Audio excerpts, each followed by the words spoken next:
Viral sebuah video, sekelompok pemuda mengendarai motor nekat menghadang mobil di sebuah jalan di perumahan. Hal itu diketahui dari unggahan Instagram @borobudur_media pada Senin 18 Juli 2022.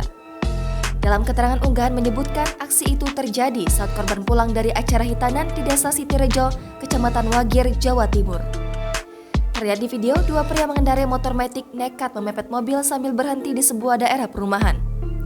Dengan membawa gitar masing-masing, para pemuda yang diduga pengamen itu sampai menuju ke arah mobil sambil marah-marah.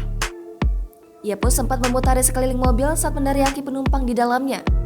Diketahui, di dalam mobil tersebut terdapat dua balita yang sedang menangis ketakutan karena ulah para pemuda itu. Pada unggahan juga menerangkan, para pemuda itu sampai nekat berkata kotor terhadap instansi polisi usai melihat topi polisi di dalam mobil. Si sopir pun sempat meminta pertolongan ke warga sekitar dengan cara membunyikan klakson. Namun, warga di sana tak ada yang berani menolong dan hanya melihat dari kejauhan. Usai puas memaki penumpang di mobil, para pemuda ini pun langsung pergi putar balik.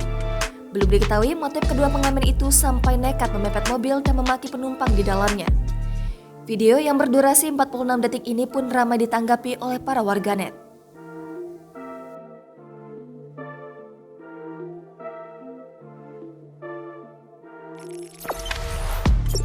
Jangan lupa subscribe, share, komen, dan like ya!